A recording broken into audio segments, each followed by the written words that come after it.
Vamos ler a palavra do Senhor.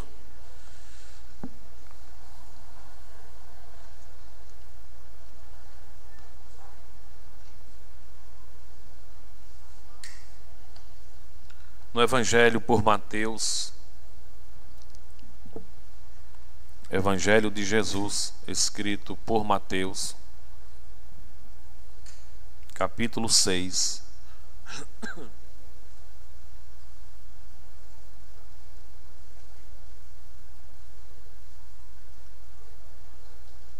Evangelho por Mateus, capítulo 6, do versículo 25 ao versículo 34.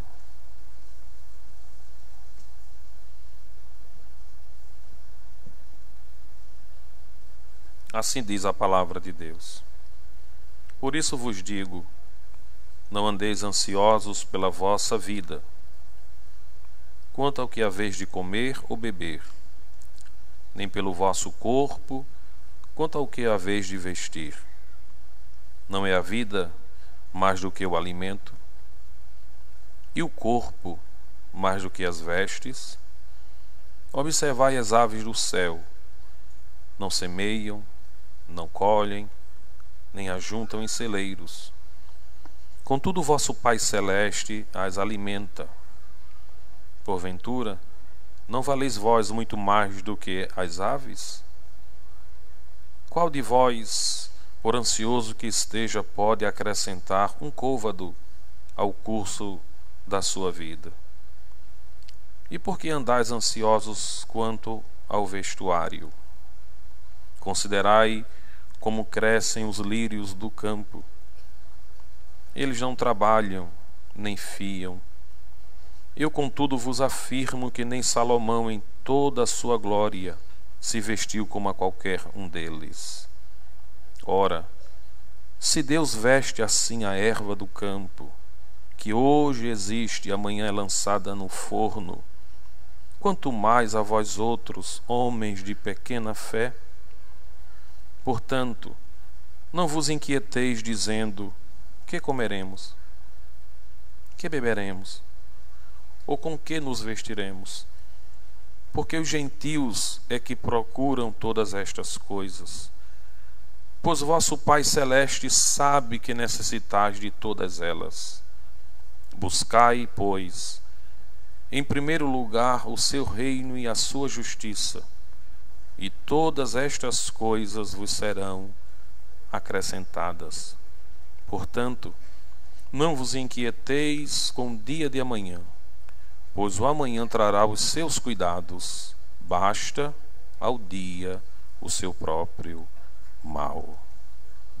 Vamos orar ao Senhor. Vamos pedir a Ele a sua bondade, a sua misericórdia. Nós queremos, antes da oração, agradecer a Deus pelas caravanas que estão aqui conosco nesta oportunidade. Os adolescentes da igreja que hoje têm a sua escala, parabenizá-los. Também as caravanas das congregações, que Deus abençoe a todos, juntamente com os santos obreiros do ministério da casa de Deus. Quem mais precisa de oração, irmão? Maravilhoso Deus. Jesus amado, aqui estamos nesta noite, Senhor. Uma noite especial para a Tua igreja, quando nos reunimos para Te louvar. Quando nos reunimos, meu Deus, para Te adorar.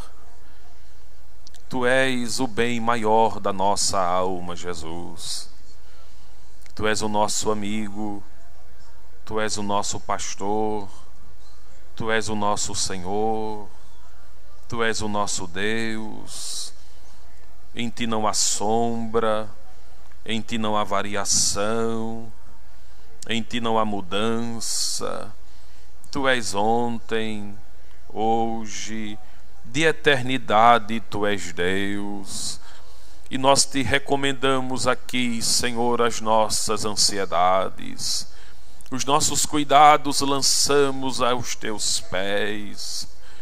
Deus, quantos irmãos nossos estão enfermos, quantos infantis, adolescentes, recém-nascidos irmãos e irmãs da terceira idade estão sendo inflamados, enfermados por estas doenças últimas em nossa sociedade. Mas tu és Deus. Uma palavra do meu Senhor tudo muda. Uma palavra de Jesus tudo se desfaz. Senhor, Senhor, aqui está a tua noiva, Senhor. Aqui está o povo que foi comprado pelo teu sangue. Jesus, estende as tuas mãos para abençoar a tua igreja, pois na terra não existe para ti um bem maior do que a tua igreja. Abençoe os nossos adolescentes, abençoe a nossa juventude, abençoe os casais, abençoe as famílias, abençoe aqueles que têm responsabilidade no seu lar. Abre porta de emprego para o teu povo, Jesus. Abençoe os dizimistas, abençoe os ofertantes. Senhor, abençoe a obra missionária, o trabalho no Estado, o teu servo, nosso pastor e a sua família, a diretoria da igreja. Senhor, traz o anjo da igreja em paz para esta noite ainda estar conosco. Abençoe os companheiros que aqui estão neste culto de ensinamento. Tudo isso nós te louvamos e te agradecemos no doce e precioso nome de Jesus. Amém. Podeis sentar, meus irmãos, por bondade.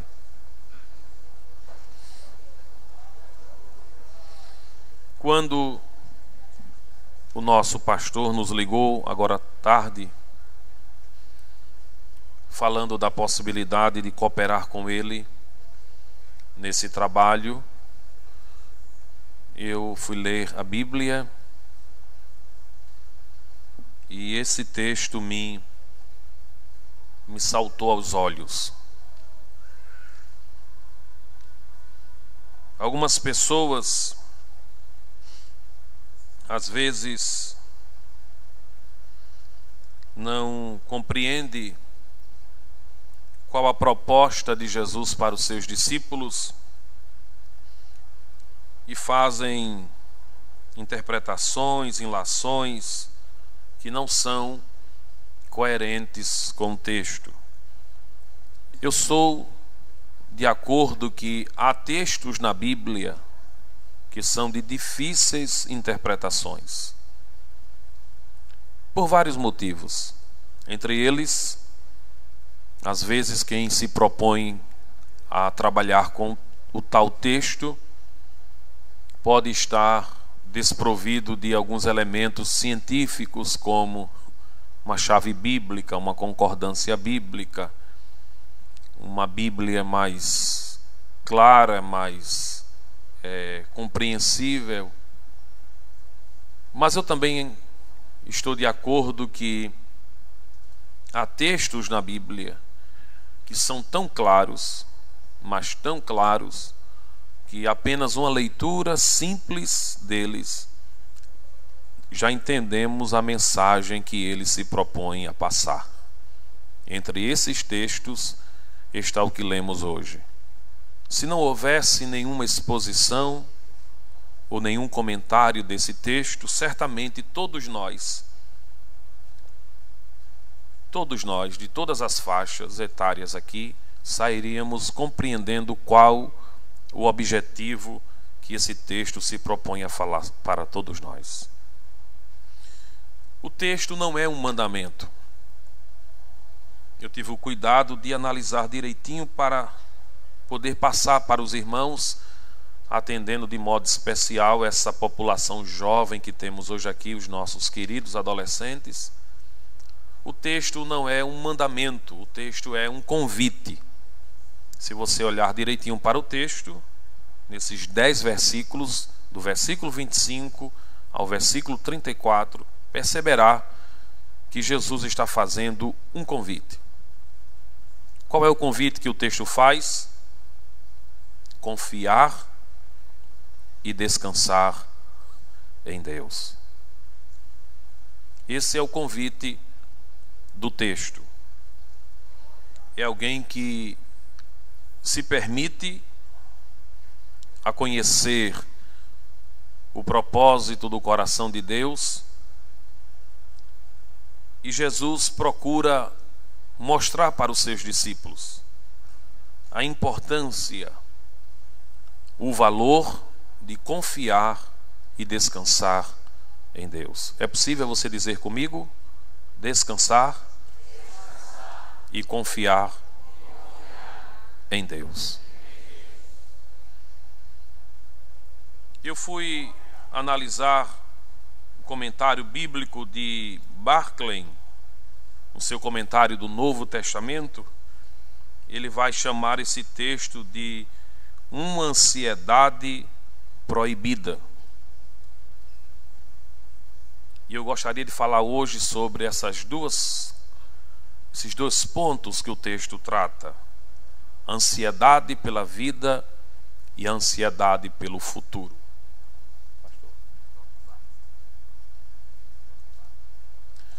Já está conosco o nosso pastor e ele pede para que continuemos trazendo uma palavra para a igreja.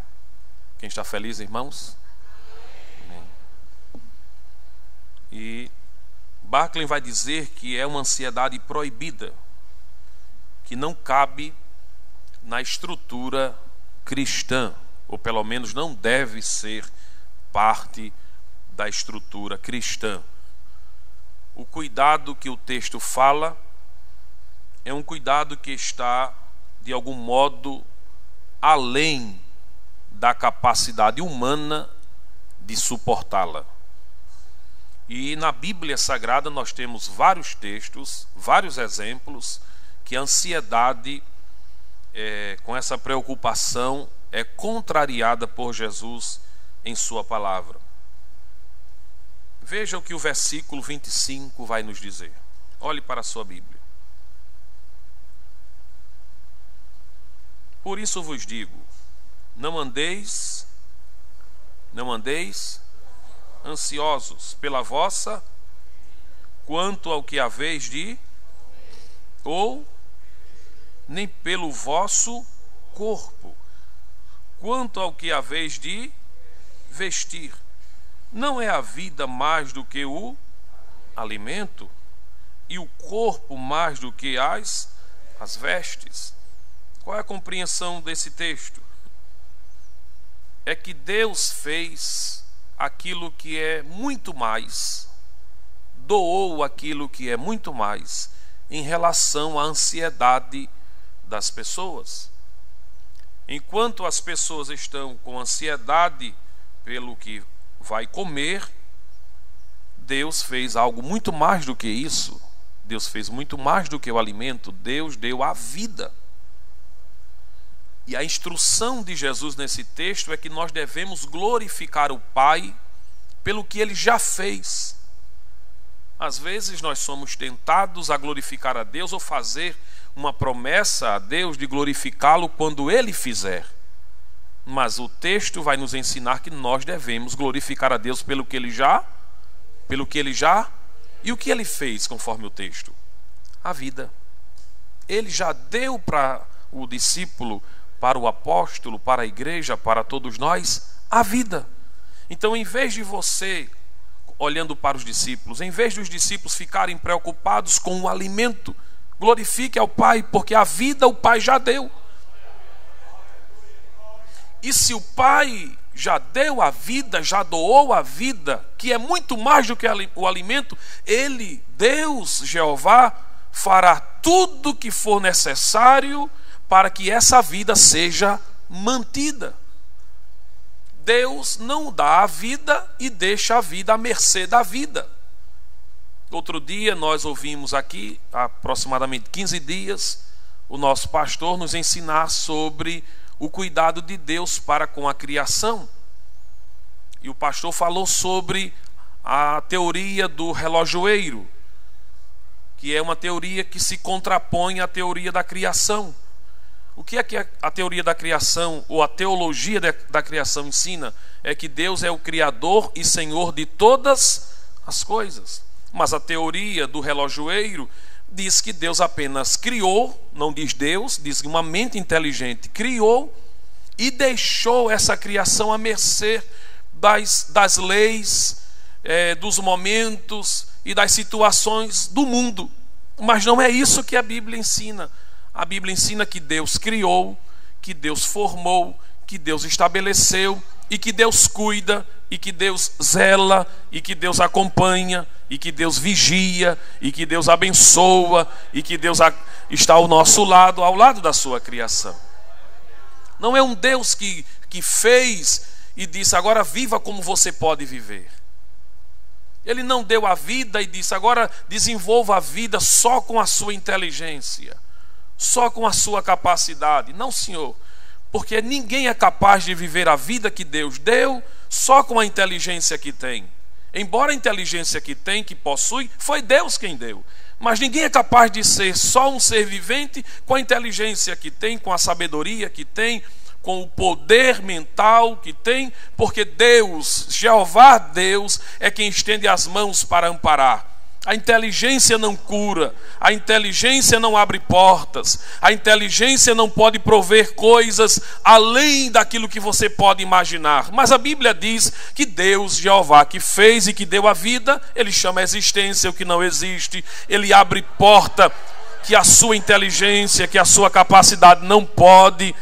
Não é a inteligência que faz uma mulher gerar. Não é uma inteligência humana que faz o menino nascer. É Deus. A Bíblia diz que Ele dá a vida e tira a vida. Ele quem exalta, Ele quem abate, é Ele quem faz a doença chegar, é Ele quem cura. Então Deus simplesmente não criou e deixou aí para as leis governarem a sua criação. Ele criou, mas Ele está presente. Ele disse lá nos evangelhos: eu estarei convosco. Eu não vou e vou deixar você só. Eu vou, mas o Espírito Santo vem e estará convosco, adornando a igreja, preparando a igreja, cuidando da igreja, porque vai chegar uma hora que o Espírito Santo vai subir com a igreja, não uma igreja feia, não uma igreja pálida, não uma igreja desarrumada, mas uma igreja santa, sem ruga, sem mancha, uma igreja que vai chegar no altar de Deus, porque é criação e cuidado de Deus. Então Deus criou, deu a vida e mantém esta vida. Não é o medicamento que faz você estar hoje aqui. Não é um diagnóstico médico que faz você estar hoje aqui. É a presença de Deus. É Deus na sua vida. O que Jesus está ensinando aos discípulos é que Deus precisa estar na vida dos discípulos. Mais do que o alimento, mais do que a roupa. Veja o que o salmista vai nos ensinar no Salmo de número 36 e o verso 9. Abra sua Bíblia, por favor. O Salmo de número 36. Veja o cuidado de Deus para com a vida.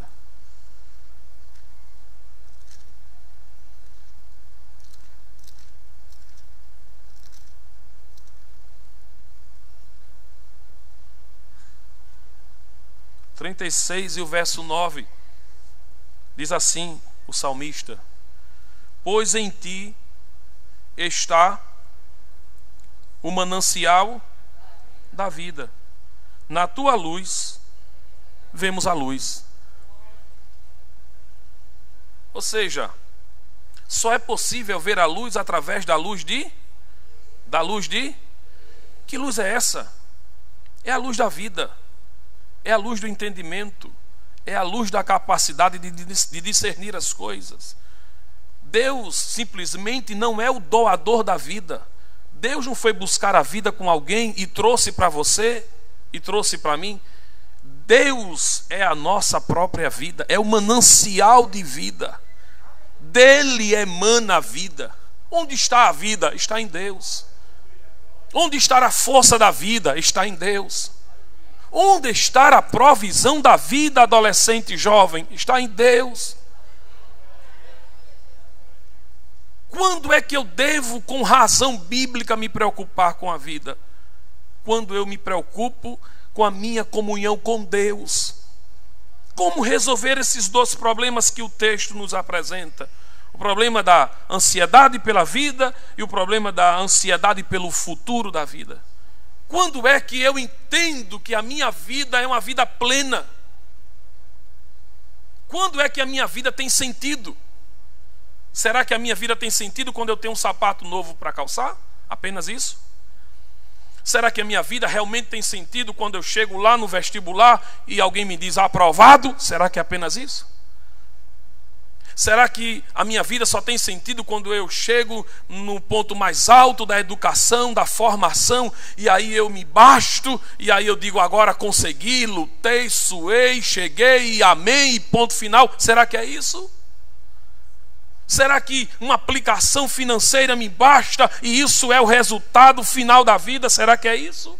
A Bíblia vai dizer que não, porque tudo isso passa, tudo isso é hoje e não é amanhã. Inclusive a saúde é hoje, mas não é amanhã. Hoje é juventude e a Bíblia diz que amanhã é velhice. A Bíblia diz que a vida humana é aquela que nasce como uma flor, vai de manhã, chegando ao meio-dia, floresce, fica bonita, aprazível, à noite murcha e depois morre. É a vida humana. E qual é a razão da vida humana? Quando é que eu sou pleno nessa vida? Quando Deus é o centro desta vida. Glória a Jesus. Glória a Jesus. Quando a minha vida tem comunhão com a vida de Deus. Quando é que uma criança é saudável no ventre? É quando essa criança é alimentada pela vida da sua mãe. Se a mãe é bem alimentada, qual é a compreensão?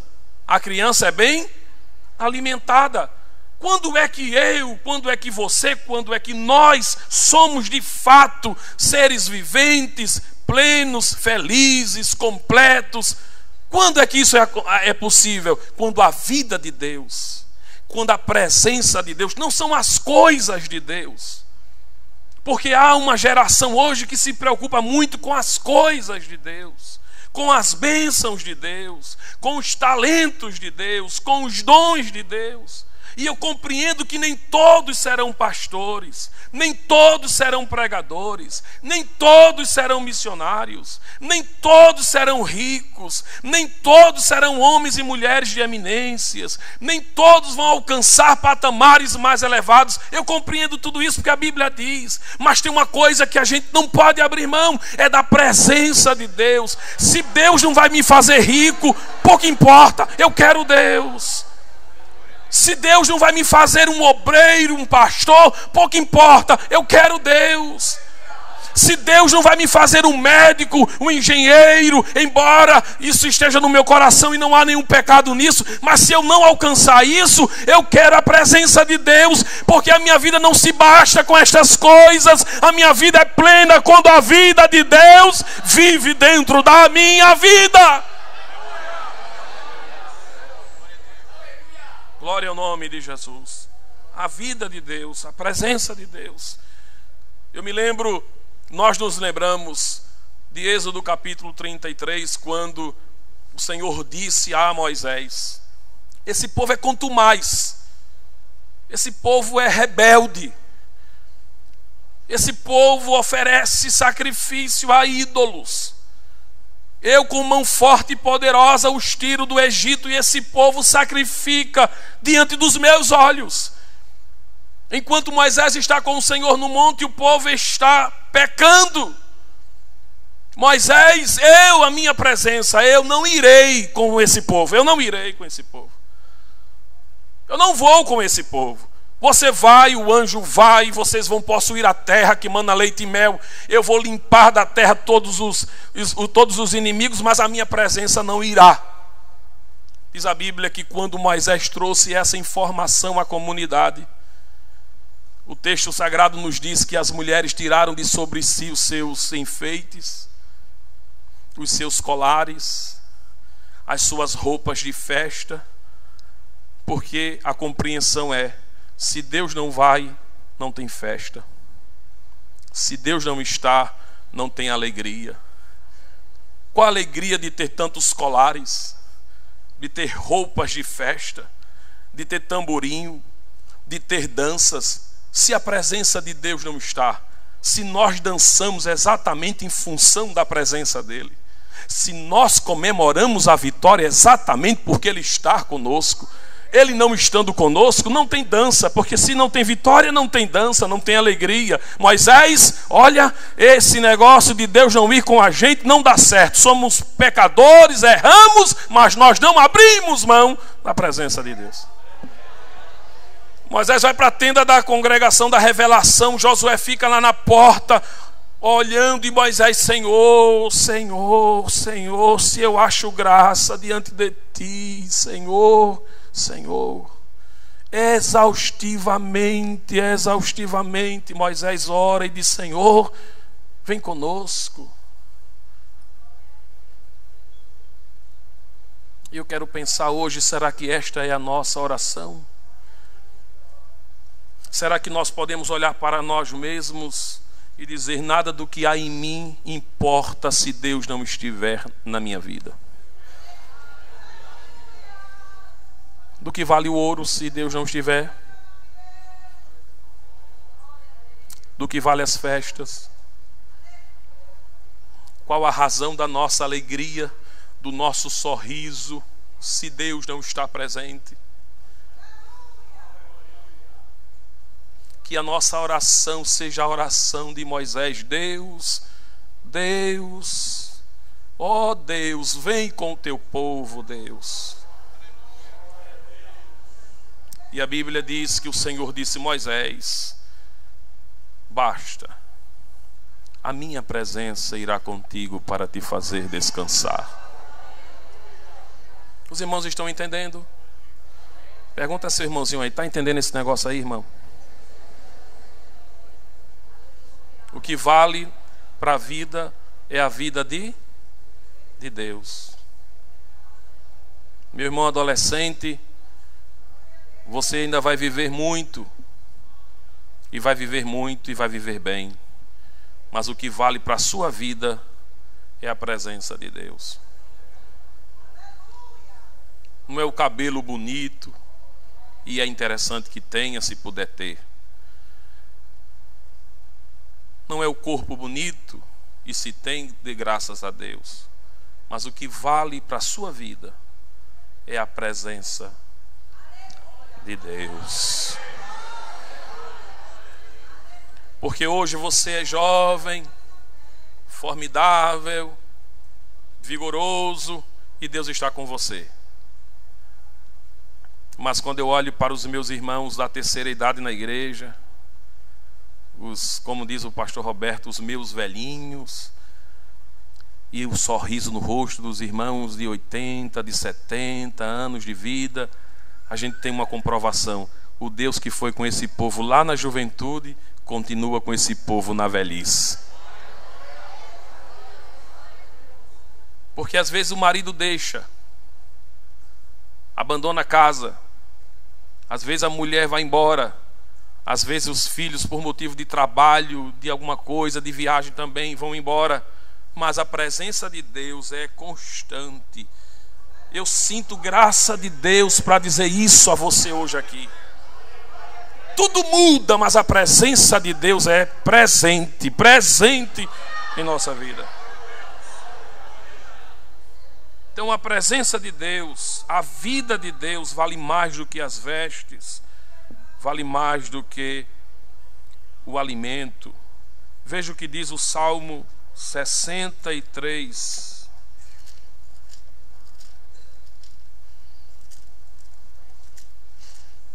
Aleluia.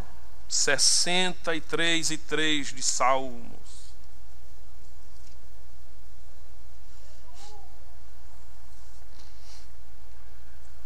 Porque a tua graça é melhor do que, irmãos? O que é que o salmista está dizendo? É melhor a graça ou é melhor a vida? O que é graça aqui? Diga assim comigo: favor. Fale um pouquinho mais forte: favor. O salmista está dizendo: o teu favor. Em outras palavras, a tua inclinação. Deus não precisa fazer absolutamente nada para provar que é Deus. Precisa? Ele precisa da gente para dizer: eu sou Deus, eu tenho um povo. Precisa disso? Deus sem a gente continua Deus do mesmo jeito. Mas a Bíblia diz que graciosamente, livremente, ele se inclina para abençoar. Alguém olha assim, mas que vida, meu Deus, tão simples. Mas Deus está dizendo: eu com a minha graça te sustento. Eu com a minha graça te mantenho. Eu com a minha graça te faço caminhar na terra. Porque maior do que a vida, ou mais do que a vida, é o favor de Deus, é a inclinação de Deus, é o atendimento de Deus. Por isso que Jesus, quando ensinou em Mateus capítulo 6, o versículo 25, ele estava contrariando essa ansiedade. Eu fui olhar lá no original, a palavra ansiedade aqui no original grego significa um cuidado ansioso, descontrolado. É gente que anda assim meio que amalucada. Gente que fica com o coração quase sem dormir. Olha, irmãos, nunca na história da humanidade, eu li recentemente, eu acredito que nós temos aqui nessa casa de oração muitos psicólogos e psicólogas.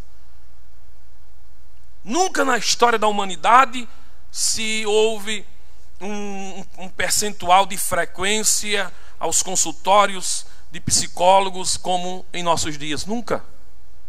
Estão cheios, abarrotados de pessoas em busca de remédio para dormir, em busca de remédio para se controlar, porque às vezes vê o outro chegar numa situação e ele, como que pode?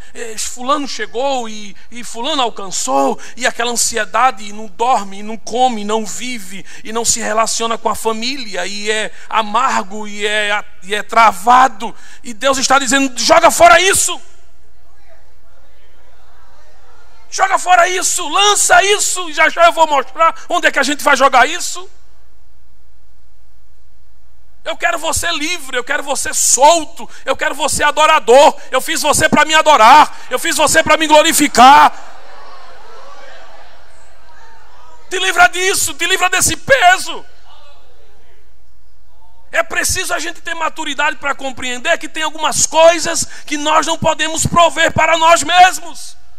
Tem coisas que eu não posso colocar a mão na minha cabeça e dizer: eu sou, não posso. Se Deus não fizer, não está feito. Se Deus não der, não deu.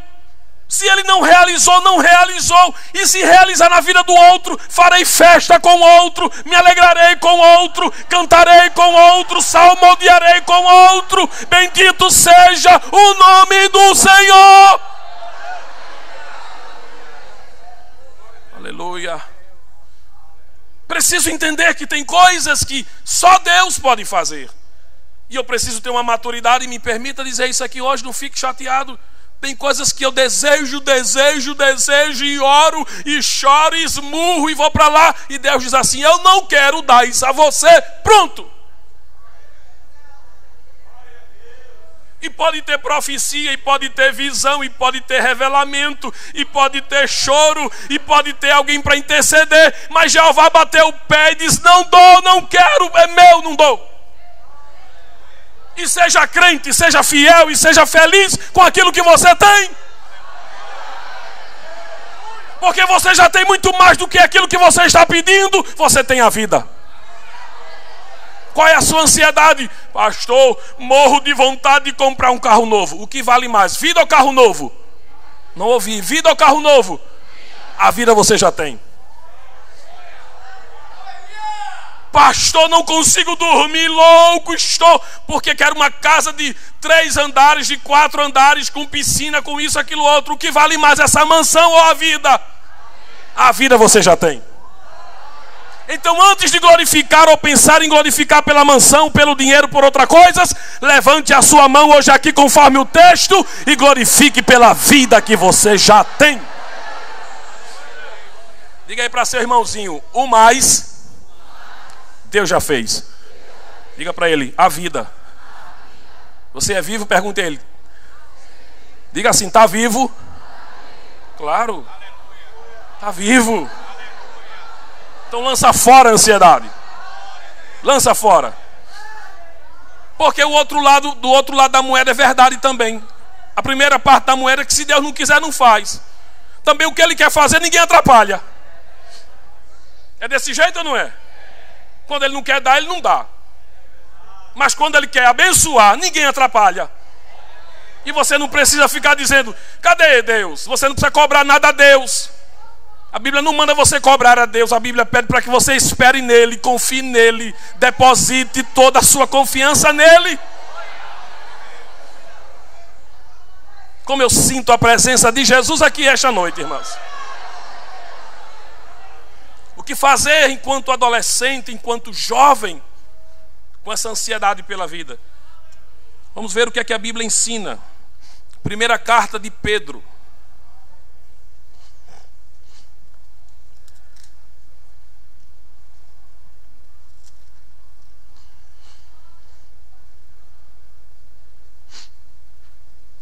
Capítulo 5. Primeira carta de Pedro, capítulo 5. Versículo 7. Lançando sobre ele parte da sua ansiedade. Toda a vossa. Mas qual a razão? Porque uma coisa é dizer, lança, deposita lá, esquece esse negócio lá, os cuidados do Senhor. Mas qual a razão? Hoje eu vim pensando no carro sobre isso, dirigindo e pensando, Jesus, o Senhor não precisa provar nada, mas o Senhor é tão gracioso que abençoa e que cria situações para favorecer a nossa fé. Porque tem uma fé pobre, uma fé rica, uma fé elevada e outra fé mais rebaixada. Deus vai fazendo situações acontecerem, vai criando situações e a fé vai sendo aumentada e vai sendo acrescida. Por que eu devo, enquanto adolescente, enquanto jovem, enquanto crente em Jesus, lançar aos cuidados de Jesus a minha ansiedade? Qual é a razão? Porque Ele tem cuidado de vós. Lance a ansiedade, disse Pedro, porque Ele tem cuidado. Eu vou ler rapidamente aqui o que eu escrevi sobre a ansiedade.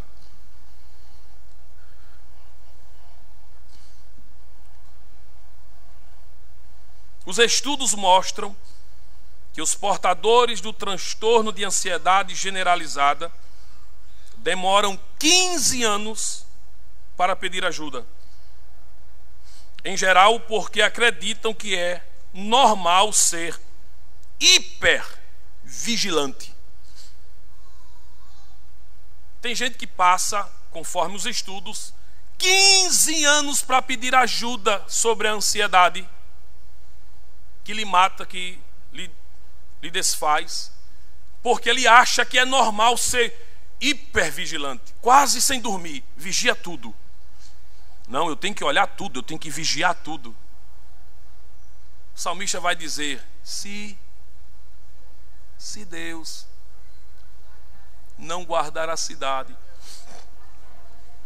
em vão vigia a sentinela. Qual a razão de ser hipervigilante? Qual é a razão de dizer assim, eu estou cuidando do que é meu, com unhas e dentes, não posso arredar um pé daqui? Qual a razão de tudo isso? Ansiedade. Porque você é homem, você é mulher, você cansa, você tem sono, tem fadiga. Tem ou não? Tem ou não? Um dia está assim, ó, animado. Aleluia, glória a Jesus. É desse jeito ou não é? Mas tem outro dia você está... Pai do Senhor, meu irmão. Paz. Como vai, meu irmão, com Cristo Jesus? Ontem estava... Oh. É desse jeito ou não é? Aí Pedro vai dizer, lança.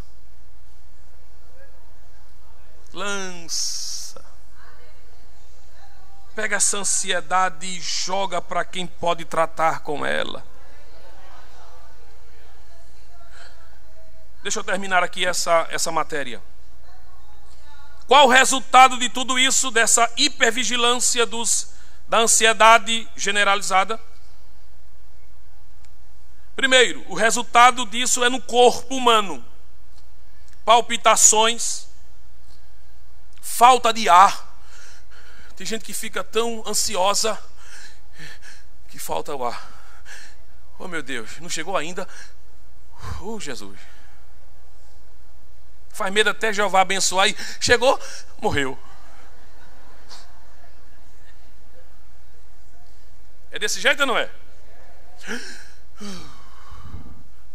O telefone tocou, vai ver. Hipervigilância. Falta de ar, náuseas, dificuldade de concentração, insônia, não dorme. E todo mundo sabe que quem não dorme no outro dia está mal. Sim ou não? Qual um dos maiores sacrifícios nossos, do nosso corpo, na piedade? É a vigília. Um dos. Depois de uma vigília, no outro dia, ninguém vai dizer para mim que está. E aí? Não estou sentindo nada. Tem gente que fica assim, ó. O que é que está fazendo, irmão? É vigilância, irmão. Um com esse olho eu estou vigiando e outro eu estou orando. É nada disso, é sono. Oração dói perna, dói coluna. Oração é sacrifício. Já dizia um teólogo, só os fracos oram. Quem é forte não ora. Porque o forte diz, eu não preciso de oração. Eu não preciso de ajuda. A oração é ajuda, é socorro de Deus. É pedido de socorro. Quem é forte não pede socorro. Quem é forte não busca ajuda. Só quem é fraco ora. Só aquele que diz assim, Deus, se o Senhor não me ajudar eu vou morrer. Deus, se a tua mão não se estender sobre a minha vida eu vou morrer. Aí você vem para a vigília, vem para a oração, vem buscar a Deus, porque você precisa da ajuda de Deus. Não dorme, ansiedade tira o sono. Veja outra coisa, contraturas musculares, fadigas e temores. O ansioso às vezes tem medo de tudo e de todos. Ele sofre antes do sofrimento. O sofrimento nem chegou e nem sabe se vai chegar, ele já está sofrendo. E Pedro está dizendo, quer ficar livre de tudo isso? É uma pergunta. Jesus não deu um mandamento em Mateus 6:25, ele deu um convite. Qual o convite? Quer ficar livre de tudo isso? Lance toda a sua ansiedade aos cuidados do Senhor. Vamos para a segunda proposta do texto e eu termino. Qual é a segunda ansiedade? Ansiedade pelo futuro. Jovem pensa muito nisso, adolescente também. Como será o meu futuro? Como garantir um futuro? Eu escrevi aqui.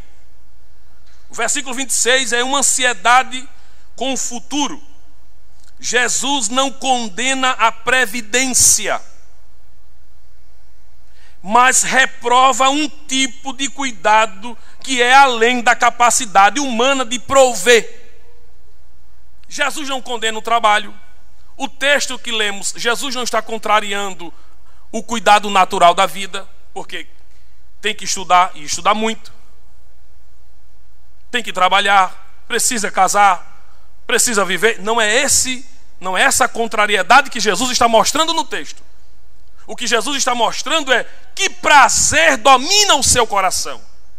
Que ansiedade domina o seu coração. E sabe qual é o susto que os discípulos levaram? É que não pode haver no meu coração o domínio dos meus cuidados e o domínio do reino de Deus. Porque o seu coração não pode ser dominado pela ansiedade, adolescente e jovem, irmãos. Por que não pode?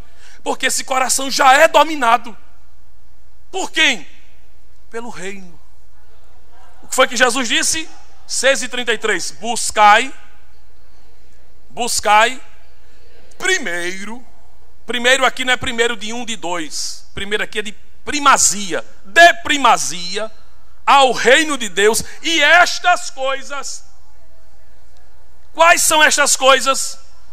Sapato, comida, roupa, casa, dinheiro, provisão humana. E estas coisas vos serão. Quando a palavra vos serão é colocada aqui, a compreensão é: alguém trabalhará por vós. Ouviu lá atrás?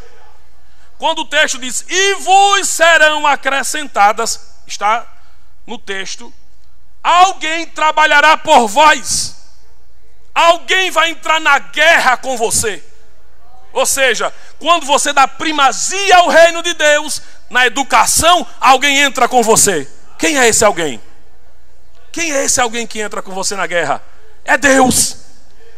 Quando você dá primazia a Deus, Deus está com você. Ele vai abençoar o seu namoro. Vai ser um namoro santo. Vai ser um noivado cheio da bênção de Deus.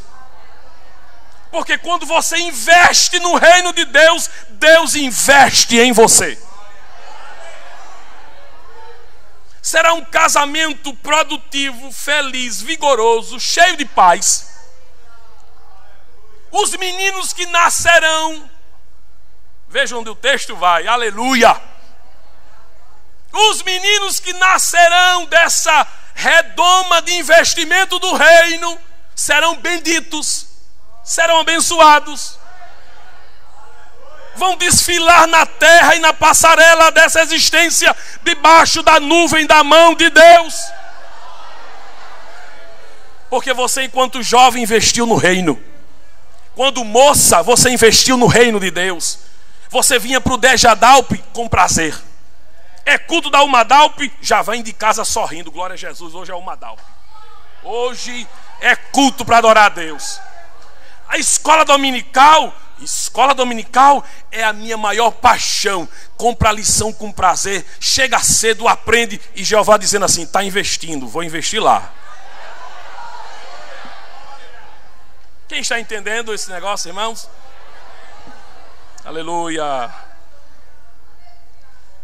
O futuro está no coração de Deus e não deve tomar a primazia e o cuidado maior do nosso coração. Veja o que diz o escritor da carta aos Hebreus. Por gentileza, abra a sua Bíblia na carta aos Hebreus, capítulo 13,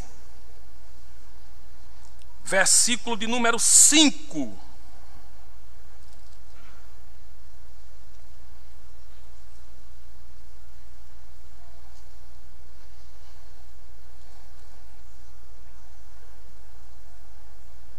Seja a vossa vida sem avareza. Contentai-vos com as coisas que tendes. Porque ele tem dito: de maneira alguma te deixarei. Nunca. Aí o escritor achou pouco, nunca disse: nunca jamais te abandonarei. Versículo 6. Assim afirmemos confiantemente o quê? O Senhor é o meu ajudador. Não temerei o que me possa fazer o homem. Quando eu invisto no reino de Deus, a teologia diz que todo texto tem uma chave hermenêutica. E você vai compreender isso quando você lê o versículo de número 33 do capítulo 6 de Mateus. Que a chave que abre todo o texto é exatamente esse texto. Tudo que Jesus falou do versículo 25 ao versículo 34, ele estava falando exatamente sobre o reino de Deus no versículo 33. Vamos terminar com o versículo de Provérbios. Abra sua Bíblia. Adolescente, jovem, abra sua Bíblia. Provérbios capítulo 23. O caminho do futuro. Como trabalhar essa ansiedade pelo futuro. 23 e 18. Deixa eu ler o versículo 17 antes. Não tenha o teu coração inveja dos pecadores. Antes, no temor do Senhor, perseverarás todos os dias. Versículo 18. Por quê? Porque deveras haverá bom futuro. Não será frustrada a tua. Pastor, como será o meu futuro? Qual a palavra bíblica sobre o meu futuro? A Bíblia está dizendo: futuro será de esperança. Jeremias 31:17. Ligeirinho, veja aí, Jeremias 31:17.